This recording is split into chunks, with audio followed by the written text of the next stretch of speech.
चल रहा था मॉर्फोलॉजी इन फ्लावरिंग प्लांट, ये चैप्टर 5वां चैप्टर। और इस 5वें चैप्टर में पिछले वीडियो के अंदर हमने चर्चा की थी फ्रूट के बारे में, फल के बारे में, फल की संरचना के बारे में। हमने पढ़ा कि इसके अंदर 3 प्रकार की भित्तियां पाई जाती है जो बीजों को घेरे हुए रहती है, और इसका निर्माण अंडाशय की भित्ति के द्वारा होता है।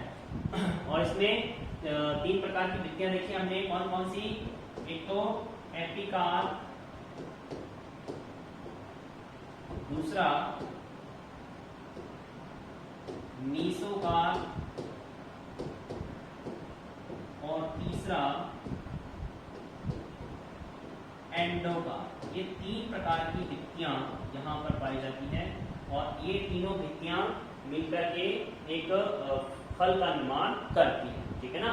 तो एपिकाल सबसे बाहर की भित्ति होती है, और उसके बीच में मीसोकाल। की एपिकाल है वो सामान्यतः सभी फलों के अंदर बाहर की पतली भित्ति होती है, ठीक है, चमड़ी नुमा पतली भित्ति पाई जाती है। और दूसरी मीसोकाल जो होती है, यह अधिकांश फलों के अंदर मोटी व मांसल और गुद्देदार सरस होती है। एंडोकार्प जो है यह कुछ पादपों में काष्ठीय होती है और पतली कठोर पाई जाती है, ठीक है। तो 3 प्रकार की इसमें भित्तियां पाई जाती है, और ये क्या करती है? फल का निर्माण करती है। और फल भित्तियों का निर्माण जो है ये किससे होता है? अंडाशय से होता है। किससे होता है? अंडाशय से, ठीक है। और बीजांड वाला जो भाग है, बीजांड भाग से, बीजांड भाग से किसका निर्माण होगा? बीजांड से बीज का निर्माण होता है। इसमें अध्यावरण जो होते हैं वो किसका निर्माण करते हैं? अध्यावरण वाले भाग बीज जोड़ का निर्माण करते हैं। और ओवरी के जो भाग है, अंडाशय की जो भित्तियां हैं, वो अंडाशय की भित्तियां किसका निर्माण करेगी?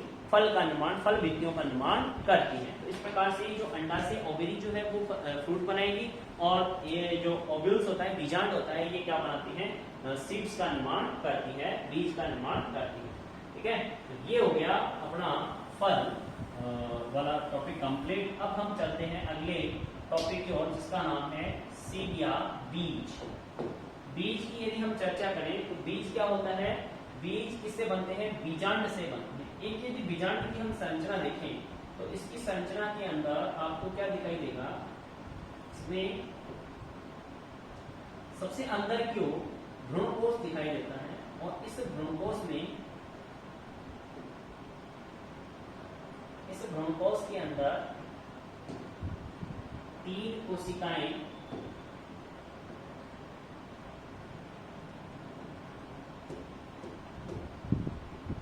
विभागीय छोर पर पाई जाती हैं, और 3 कोशिकाएं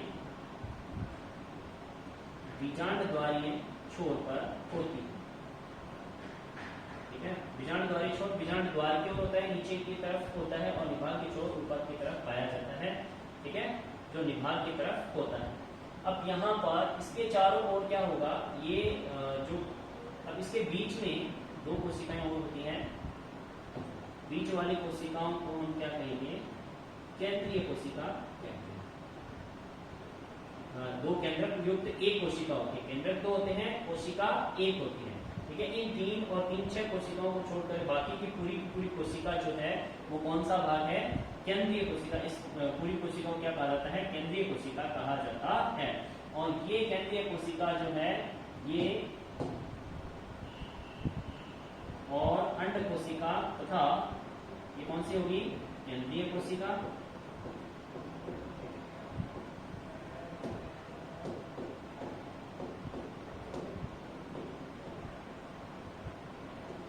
और ये होता है अंड समुच्चय,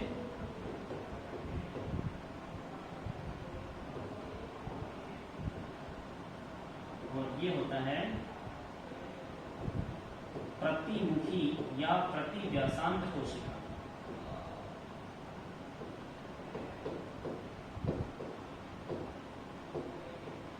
प्रतिमुखी कोशिका समूह, ठीक है। ये 3 भाग होते हैं किसी भी बीजांड में, और इसके अंदर ये जो भाग होता है अंदर वाला, जिसको भ्रूणकोश कहते हैं, पूरा का पूरा भाग क्या कहलाएगा? ये पूरा का पूरा भाग भ्रूणकोश कहलाता है।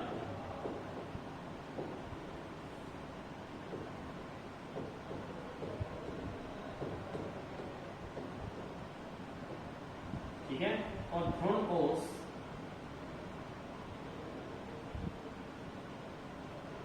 अध्यावरण द्वारा घिरा है।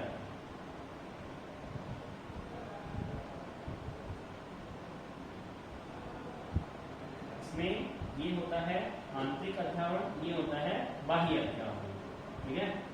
ये होगा आंतरिक अध्यावरण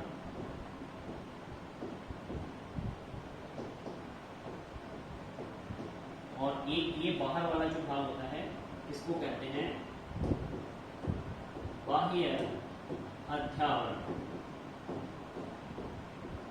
ठीक है। बीजांड के ये भाग होते हैं और इनमें आंतरिक अध्यावरण होता है जो बीज के अंतःचोर का निर्माण करते हैं, जिसे टेस्टा कहा जाता है, और बाह्य अध्यावरण जो है वो बीज के बाह्य चोर का निर्माण करते हैं, जिसे टैगमेंट कहा जाता है। नहीं, अंदर वाला सॉरी टैगमेंट होता है, बाहर वाला टेस्टा कहलाता है। तो टेस्टा और टैगमेंट जो बीज चोर होते हैं उनका निर्माण अध्यावरण के द्वारा किया जाता है। ये भ्रूणकोश जो होता है, भ्रूणकोश की कोशिकाएं, ये अंड कोशिका जो है वो निषेचित होकर के भ्रूण बनाएगी और केंद्रीय कोशिका इसमें निषेचन के फलस्वरूप नर युग्मक जब इसको निषेचित करेगा तो इसके फलस्वरूप क्या होगा, त्रिकसलन होगा और त्रिकसलन होकर भ्रूणकोश बनाता है। और यह भ्रूणकोश क्या काम करता है, यह भ्रूणकोश ये जब भ्रूण बनेगा तो इसको पोषण प्रदान करने का काम करता है, ठीक है। इस प्रकार से इसमें ये पूरा का पूरा भ्रूण बन जाएगा और भ्रूण के चारों ओर, यानी भ्रूण या जिसको कहते हैं बीज, और उस बीज के चारों ओर अध्यावरण वाला जो भाग है, ये अध्यावरण क्या करता है, बीज चोर बनाता है, ठीक है। इस प्रकार से एक बीज का निर्माण किससे होता है, बीजांड से होता है। कौन से भाग से होता है, बीजांड से होता है। और ये जो बीजांड होता है, बीज जो होता है, उसमें एक बीजावरण पाया जाता है और क्या होता है, भ्रूण होता है, ठीक है। क्या हो जाएगा, भ्रूण होगा। भ्रूण में क्या होता है, एक मूलांकुर, एक भ्रूणियक तथा एक अथवा दो क्या होंगे, बीज पत्र होते हैं, ठीक है। मूलांकुर, अंकुर और दो बीज पत्र है वो इसमें पाए जाते हैं, किसी भी बीज की संरचना की यदि हम बात करें तो उसके अंदर, ठीक है। अब हम देखते हैं, अब देखो बीज पत्र के आधार पर यदि हम देखें तो आपको पता ही होगा बीज कितने प्रकार के होते हैं, दो प्रकार के होते हैं। बीज कितने प्रकार के होते हैं, दो प्रकार के होते हैं। कौन कौन से, एक बीजपत्री व द्विबीजपत्री। एक बीजपत्री बीज किसे कहेंगे, एक बीजपत्री का मतलब होता है जिनमें, एक बीजपत्री क्या होते हैं, एक बीजपत्री का मतलब हो गया जिनमें बीज पत्र की संख्या एक ही हो,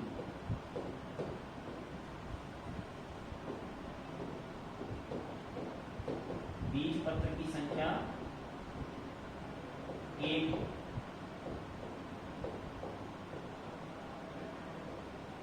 ये एक बीजपत्री।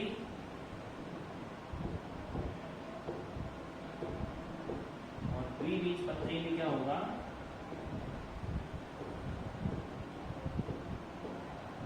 बीज पत्रों की संख्या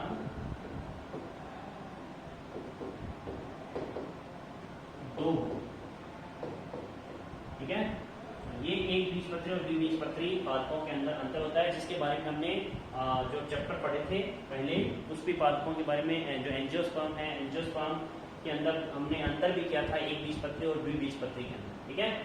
तो ये एक बीजपत्री और द्विबीजपत्री पादपों की संरचना में यदि हम देखें तो इनमें अलग अलग एक बीजपत्री बीज और द्विबीजपत्री बीज पाए जाते हैं। तो द्विबीजपत्री बीज की यदि बात करें हम तो इसमें सबसे बाहर क्या होता है, यहाँ पर चित्र में देखें, सबसे बाहर कौन सा भाग होता है, बीजावरण होता है, ठीक है। तो इसमें बाहर की ओर दो बीज आवरण होंगे। सबसे बाहर की ओर जो बीजावरण होता है उसको क्या कहा जाता है, टेस्टा कहा जाता है। सबसे बाहर की ओर क्या होगा, इसमें दो बीजावरण पाए जाएंगे और उस बीजावरण के सबसे बाहर वाला जो भाग है वो होता है टेस्टा, बाह्य बीज चोर से कहते हैं। और इस टेस्टा के अंदर एक बीज चोर और पाया जाता है जिसे क्या कहा जाता है, टैगमेंट कहा जाता है, जिसे टैगमेंट कहा जाता है। दो बीज चोर इसमें पाए जाते हैं, टेस्टा और टैगमेंट पाए जाते हैं, ठीक है। और ये बीज चोर जो होता है ये क्या होगा, इस पर एक ये किसको घेरे रहता है, ये बीज पत्रों को घेरे रहता है, ठीक है ना। और इसमें एक भाग होता है शीर्ष भाग की ओर, ये शीर्ष पर यहाँ पर एक चिन्ह पाया जाता है गोलाकार, जिसको क्या कहा जाता है, नाभिका कहा जाता है। क्या कहा जाता है, नाभिका कहा जाता है। और नाभिका के ऊपर एक छिद्र पाया जाता है इसमें, और इस छिद्र को क्या कहेंगे हम, नाभिका के ऊपर एक जो छिद्र होगा, ये नाभिका वाला भाग है और इसमें एक छिद्र पाया जाता है। इस छिद्र को क्या कहा जाता है, बीजांड द्वार कहा जाता है। और इसी भाग से अंकुरण की क्रिया होती है। किसी भी बीज के अंदर यदि हम अंकुरण की क्रिया के बारे में पढ़ें तो ये अंकुरण की क्रिया कौन से भाग से होती है, बीजांड द्वारीय भाग से होती है। ठीक है, तो हम अब किसी भी बीज के यदि बीजाणु को हटाते हैं तो बीजाणु को हटाने के बाद आप क्या करोगे, इनमें बीज पत्रों के बीच में क्या देख सकते हो, इसके भ्रूण भाग को देख सकते हो। इसको देख सकते हो, भ्रूण भाग, यानी ये दो बीज पत्र है और ये इसका भ्रूण भाग होता है। और इसमें दो भाग होते हैं, एक तो प्रांकुर और एक मूलांकुर। प्रांकुर भाग जो होता है ये किसका निर्माण करता है, यह प्ररोह का निर्माण करने में सहायक होता है। और मूलांकुर भाग से आपको पता ही है किसका निर्माण होता है, मूलांकुर भाग से मूल का निर्माण होता है। तो ये प्रांकुर और मूलांकुर जो है ये भ्रूण के भाग होते हैं जो बीज पत्रों के बीच में पाए जाते हैं। तो इसमें क्या कर सकते हो आप, बीजांड द्वार देख रहे हो आप, बीजांड द्वार ये यहाँ से अंकुरण होता है पौधे का। और यदि यहाँ से अब इसमें बीज पत्रों, ये बाहर वाले जो बीज चोल हैं इनको जब हटाते हैं तो हम अंदर की ओर देखेंगे तो हमें क्या दिखाई देंगे, बीज पत्र दिखाई देते हैं, दो द्विबीजपत्री बीज की संरचना के अंदर। ठीक है, तो दो बीज पत्र दिखाई देंगे। अब इन दो बीज पत्रों को यदि हम अलग अलग करते हैं तो इनके बीच में भ्रूण दिखाई देता है और इस भ्रूण के दो भाग हमें दिखाई देंगे, प्रांकुर और मूलांकुर। ठीक है, तो ये प्रांकुर और मूलांकुर जो होते हैं ये अंकुरण के बाद में किसी भी पादप में नवोद्भिद पादप का निर्माण करने में सहायक होते हैं। ठीक है, अब इसमें देखिए ये ऊपर की ओर छिद्र हो गया, जिसे क्या कहेंगे, बीजांड द्वार कहेंगे। बीजाणु को हटाने के बाद में बीज पत्रों के बीच में आप क्या देख सकते हो, भ्रूण देख सकते हो। और भ्रूण के अंदर क्या होगा, एक भ्रूणीय अक्ष और दो गुदादार बीज पत्र होते हैं। एक तो ये तो हो गया भ्रूणीय अक्ष, ये भाग क्या कहलाता है, भ्रूणीय अक्ष कहलाता है। और दो होते हैं इसके भ्रूणीय अक्ष के दोनों ओर बीज पत्र, क्या पाए जाते हैं, बीज पत्र पाए जाते हैं।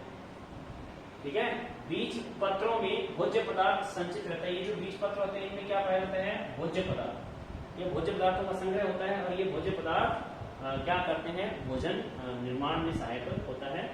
अक्ष के निचले नुकीले भाग, अक्ष का जो निचला नुकीला भाग जो है उसमें क्या होता है, मूलांकुर तथा ऊपरी पत्तीदार भाग को क्या कहा जाता है, प्रांकुर। ठीक है, तो ये नीचे वाला भाग क्या कहलाएगा, मूलांकुर, और ऊपर वाला भाग क्या कहलाता है, प्रांकुर। ठीक है, और मूलांकुर से आपको पता ही है किसका निर्माण होता है, मूल की वृद्धि होती है। और प्रांकुर वाले भाग से क्या निकलता है, प्ररोह भाग जो है उसकी वृद्धि होती है। अब देखिए जो भ्रूणकोश बना त्रिकसलयन के बाद, त्रिकसलयन हमने प्रोसेस पढ़ी। त्रिकसलयन में क्या होता है, केंद्रीय कोशिका जो होती है, केंद्रीय कोशिका के दो केंद्रक तथा एक नर केंद्रक मिलकर के क्या बनाते हैं, एक 3N कोशिका बनाते हैं। त्रिगुणित एक कोशिका का निर्माण करते हैं।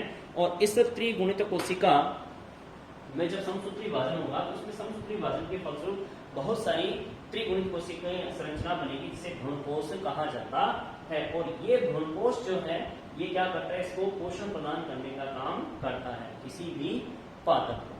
ठीक है, तो ये हो गया भ्रूणकोश है, ये पादप की भ्रूण को क्या करता है, भोजन प्रदान करने का काम करता है। इसमें भ्रूणकोश में भोजन का संग्रहण होता है, जो किसके परिणामस्वरूप बनता है, द्विनिषेचन। द्विनिषेचन क्यों कहते हैं इसको, क्योंकि एक तो इसमें होगा त्रिकसलयन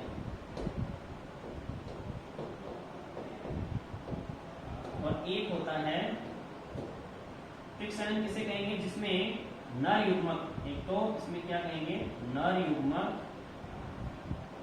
और ध्रुवीय केंद्रक आपस में मिलकर के संयोजन होगा। तो देखिए ये N है, ये 2N है, मिलकर के 3N भ्रूणकोश का निर्माण करेंगे। इसका निर्माण करेंगे 3N भ्रूणकोश का निर्माण करेंगे। और एक क्या होता है इसमें, दूसरा प्रकार का जो संयन है उसे कहते हैं, दूसरे प्रकार का निषेचन, जिसे क्या कहा जाता है, सत्य निषेचन। क्या कहा जाता है, सत्य निषेचन। और सत्य निषेचन में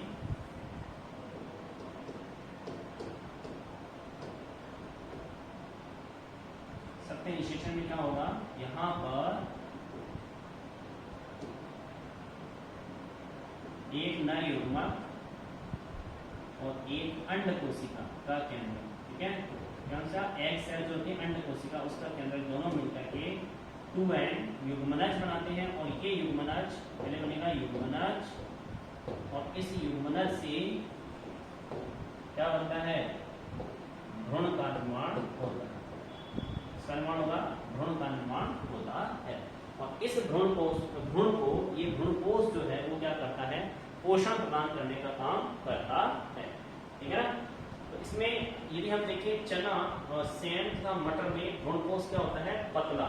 ऐसे बीज क्या कहलाते हैं, अभ्रूणपोषी कहलाते हैं। यानी भ्रूणकोष की यदि उपस्थिति के आधार पर देखें तो इसमें दो प्रकार के बीज पाए जाते हैं। एक तो होता है भ्रूणपोषी और एक होता है अभ्रूणपोषी। तो यदि हम द्विबीजपत्री पादपों की बात करें तो द्विबीजपत्री पादपों के अंदर बीज जो है वो कैसा होता है, द्विबीजपत्री पादपों में बीज अभ्रूणपोषी प्रकार का होता है। कैसा होता है, अभ्रूणपोषी प्रकार का होता है। जैसे दो भाग हो गए मैंने बताया आपको, एक तो भ्रूणकोष की उपस्थिति के आधार, एक तो हो गया भ्रूणकोषी और एक हो गया अभ्रूणपोषी।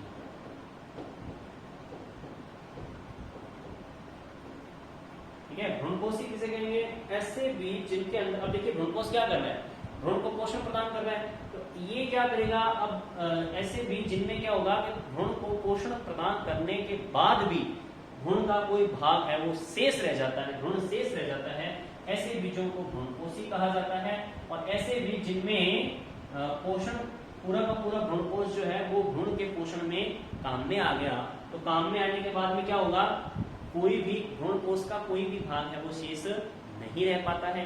अब शेष नहीं रह पाता है तो ऐसे बीजों को क्या कहेंगे, अभ्रूणकोषी कहेंगे। तो ऐसे बीज जिनमें भ्रूणकोष पाया जाता है उन्हें भ्रूणकोषी, और ऐसे बीज जिनमें भ्रूणकोष नहीं होता है उन्हें अभ्रूणकोषी बीज कहा जाता है।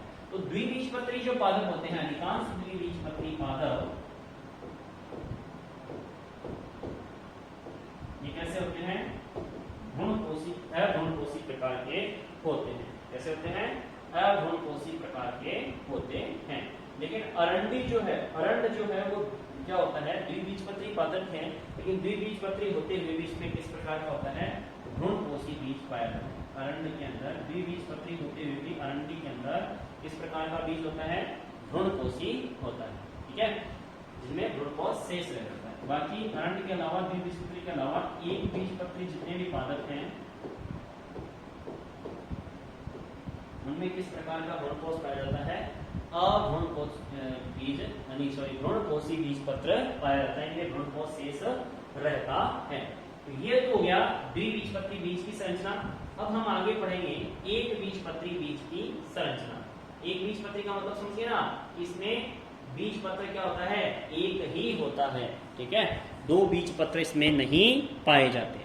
तो ये क्या होते हैं बीज, पहले तो ये चीज आप देख ली आपने कि भ्रूणकोषी होते हैं, इनमें भ्रूणकोष शेष रह जाता है।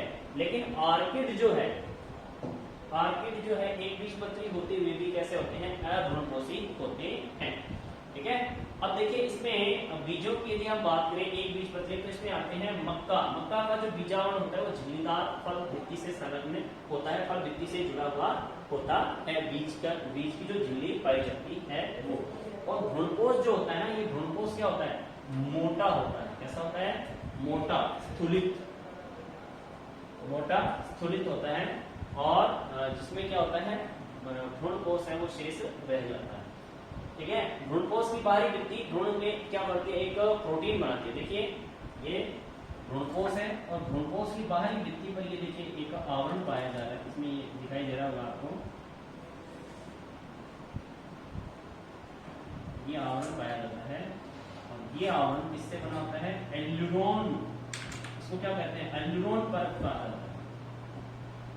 प्रोटीन से बना हुआ आवरण है और इसे क्या कहा जाएगा, एल्यूरोन परत कहा जाता है। क्या कहेंगे, एल्यूरोन परत कहा जाता है, ठीक है। ये एल्यूरोन परत के द्वारा भ्रूणकोष घिरा हुआ रहता है, ठीक है। अब देखिए इसमें अब बीज पत्र में ये तो ऊपर वाला जो शीर्ष भाग होता है वो तो क्या करता है, भ्रूणपोष का निर्माण करता है। उसके एक सिरे पर क्या पाया जाता है, भ्रूण पाया जाता है। क्या पाया जाता है, भ्रूण पाया जाता है। अब इस भ्रूण के भाग में क्या होता है, ये भ्रूण जो है इसमें क्या हुआ, बीज पत्र कैसा पूरा पूरा ढालाकार होता है और जिसे क्या कहा जाता है, ये भ्रूण भाग है और ये भ्रूण इस कैसा है, ढालाकार। ढाल जो होती है ना, ढाल की आकृति का होता है, आगे से कैसा होता है, संकरा और पीछे से जोड़ा होता है। और ये ढालाकार जो जिसको क्या कहते हैं, स्कूटेलम कहा जाता है, ढालाकार बीज पत्र को। इसमें एक छोटा अक्ष होता है और इसे क्या कहते हैं, प्रांकुर। ये छोटा सा अक्ष है, वैसे क्या कहेंगे, प्रांकुर। और प्रांकुर के चारों ओर क्या पाए जाते हैं, प्रांकुर चोल होते हैं।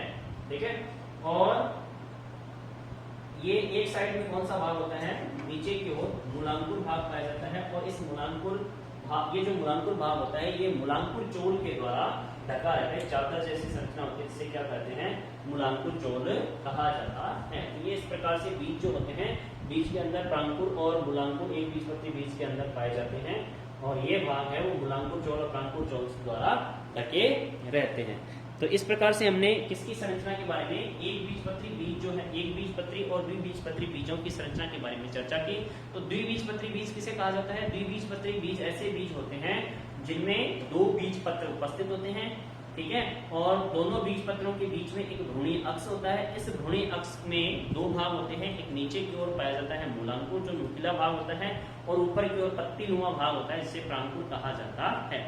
मूलांकुर के बारे में मैंने आपको बता दिया कि मूलांकुर भाग से किसका निर्माण होता है, मूलांकुर भाग से मूल का उद्भव होता है, और प्रांकुर भाग से किसका उद्भव होता है, प्रांकुर भाग से प्ररोह का उद्भव होता है, प्ररोह की उत्पत्ति होती है। ठीक है, तो और इसके अलावा हम देखते हैं कि द्विबीजपत्री जो पादप होते हैं वो किस प्रकार के होते हैं, अभ्रूणपोषी होते हैं। मतलब अरंडी को छोड़कर, अरंडी द्विबीजपत्री होते हुए भी भ्रूणपोषी होती है, लेकिन इसके अलावा अन्य पादप जो है वो अभ्रूणपोषी है। इसका मतलब ये हो गया, जैसे चना है, मटर है, सेम है, इन पादपों के बीजों में यदि आप देखोगे तो इनमें भ्रूणपोष शेष नहीं रहता है। भ्रूणपोष पूर्णतः काम में ले लिया जाता है भ्रूण के परिवर्धन के पोषण। ठीक है, दूसरे प्रकार का ये तो हो गए द्विबीजपत्री बीज। अब हम देखते हैं एक बीजपत्री बीज की यदि हम संरचना के बारे में देखें तो इनमें यदि हम किसी प्रारूपिक जैसे मक्का का बीज ले लेते हैं, तो मक्का क्या होता है, एक बीजपत्री होता है। उसकी बीज की यदि संरचना में देखें तो उसमें आपको क्या दिखाई देगा, इसमें आपको एक भ्रूण बड़ा भाग जो है वो भ्रूणपोष से घिरा हुआ भाग दिखाई देता है।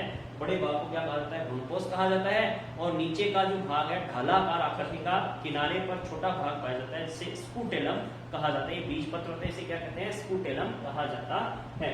भ्रूणपोष जो होता है इसका, ये किसके द्वारा घिरा रहता है, एल्यूरोन परत के द्वारा घिरा रहता है। प्रोटीन का आवरण पाया जाता है, जिसे क्या कहते हैं, एल्यूरोन सतह कहा जाता है।